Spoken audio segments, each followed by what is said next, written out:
Dengan bermotifkan alasan ekonomi, seorang wanita muda berhasil kelabui sejumlah warga dengan bermoduskan sebagai penyalur tenaga kerja di perusahaan ternama. Para pencari kerja diwajibkan menyerahkan sejumlah uang sebagai syarat masuk ke perusahaan. Wanita muda ini meraup uang puluhan juta rupiah, namun para pencari kerja tak kunjung mendapat panggilan dari perusahaan yang dijanjikan.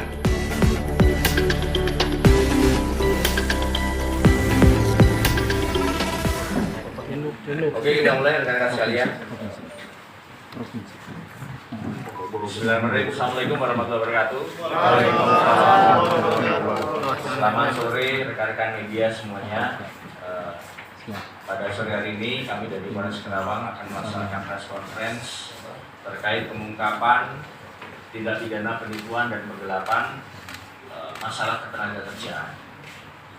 Jadi adapun untuk kejadian ini adanya laporan sekitar pada tanggal 1 Maret 2023 di mana kami mendapatkan ada sejumlah masyarakat yang menjadi korban penipuan dan penggelapan yang dilakukan oleh satu orang wanita yang mengiming-imingi untuk bisa bekerja di perusahaan swasta atau industri.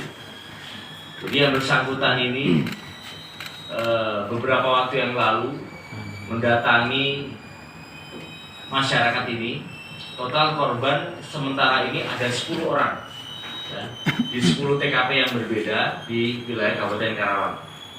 Yang bersangkutan mengiming-imingi untuk bisa mengegulkan yang bersangkutan untuk mendapatkan pekerjaan di salah satu perusahaan. Dan kemudian sebelumnya tetapi sudah memintai sejumlah uang untuk digunakan sebagai bahasanya adalah biaya operasional. Dan bahkan pelaku ini sempat juga melakukan kegiatan-kegiatan yang bersifat fiktif seperti pengecekan kesehatan di salah satu lokasi di klinik di daerah Kabupaten Karawang untuk lebih meyakinkan para korban bahwa memang betul biaya operasional itu digunakan untuk mengegulkan masyarakat atau korban ini menjadi karyawan. Namun demikian setelah dilihat ternyata dari yang dijanjikan oleh pelaku itu yaitu bekerja di sebuah perusahaan ini ternyata memberikan keterangan bahwa tidak membuka lowongan pekerjaan. Sehingga dari situlah korban merasa ditipu dan digelapkan uangnya dan akhirnya melapor kepada pihak Polres Karawang. Jadi adapun untuk uang yang dimintai pelaku kepada para korban ini cukup variatif, yaitu antara 6 juta sampai dengan 8 juta rupiah. Jadi sampai dengan saat ini dari 10 korban total kerugian yaitu adalah 60 juta rupiah.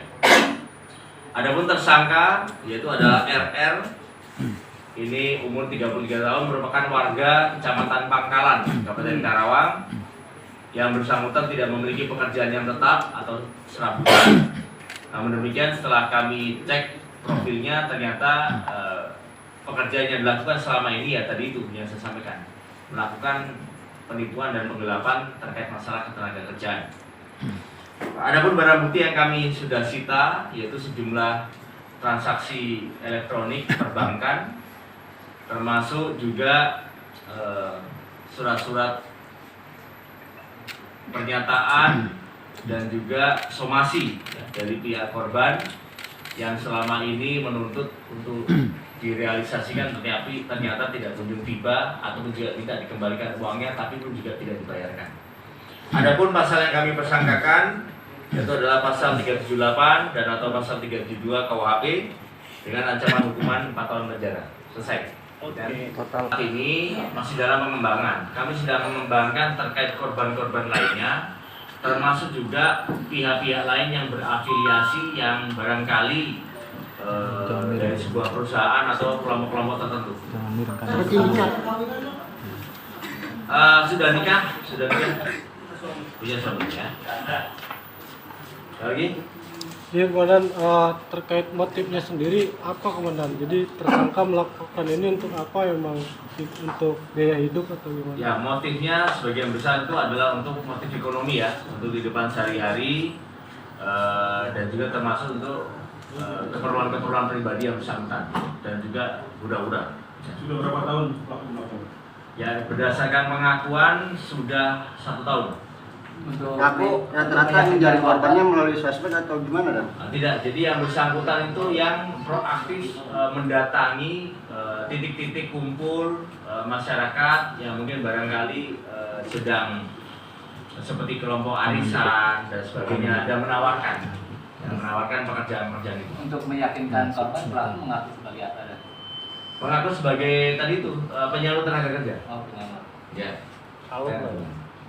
Latar belakang yang bersangkutan betul orang ini ada instansinya, ada lembaganya. Tidak ada. Sementara ini kita masih dalam pengembangan, tapi yang bersangkutan sampai dengan saat ini masih mengatasnamakan secara pribadi. Namun demikian kami masih mengembangkan apabila memang ada kelompok-kelompok tertentu yang berafiliasi terhadap pelaku. Oke, lihat dulu. Coba Teh Desi diceritakan itu waktu itu prosesnya bagaimana, ketemunya pelaku itu di mana, kemudian bagaimana cara ngomongnya sehingga Teteh bisa menjadi korban. Ya kan? Selamat siang. Saya pertama bertemu sama Rininya itu di Cikarang. Rininya menjanjikan bahwa saya akan masuk kerja di PT IKEDA Indonesia. Ya, pada tanggal 6 Februari.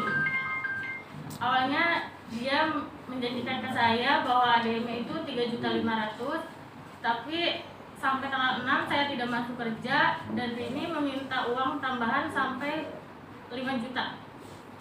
Hampir 5 juta. Setelah itu nggak ada kabar lagi sampai nomor saya diblokir. Kenalnya di mana Teh? Kenalnya di mana? Awalnya di Cikarang. Oh, kenal ya. Iya. Ketemu di mana tuh? Di yayasan Yayasan apa? Teh? HMS Cikarang. HMS itu apa? Hat Mandiri 9. Tapi ada yayasannya Teh? Kalau Rini enggak. Maksudnya apa pada saat mau ke situ ketemu. Terus dia menawarkan. Oh, ketemunya di depannya yayasan itu. Jadi bukan di yayasannya, bukan? Itu nilainya berapa? Saya 5 juta. Ada tawar-menawar nggak? Awalnya dia bilang sendiri 3.500.000. Tapi nambah lagi Pak sampai nggak masuk kerjanya lagi. Terus mentoknya total berapa? 4.800.000. Teteh dia ngakunya sebagai apa? Sebagai penyalur. Iya. Tadi Teteh sempat melakukan tes tertulis dengan medical check tidak? Saya awalnya bukan lewat dia Pak, jadi dia tuh ngebantuin. Oh gitu. Iya. Ada tes tertulisnya gitu? Ada, iya. Ada. Di mana tesnya? Saya tesnya di yayasan itu Pak.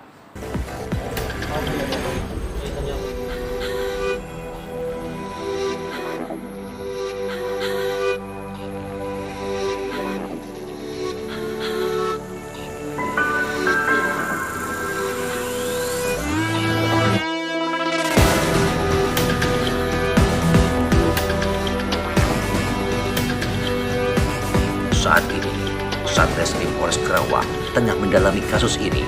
Apakah pelaku berafiliasi dengan perusahaan dan yayasan penyalur tenaga kerja? Untuk mempertanggungjawabkan perbuatannya, pelaku terancam hukuman pasal 378 dan 372 KUHP dengan ancaman hukuman 4 tahun penjara. Aksi Radio melaporkan. Radio siaran sosial dan niaga, akrab di telinga, dekat di hati.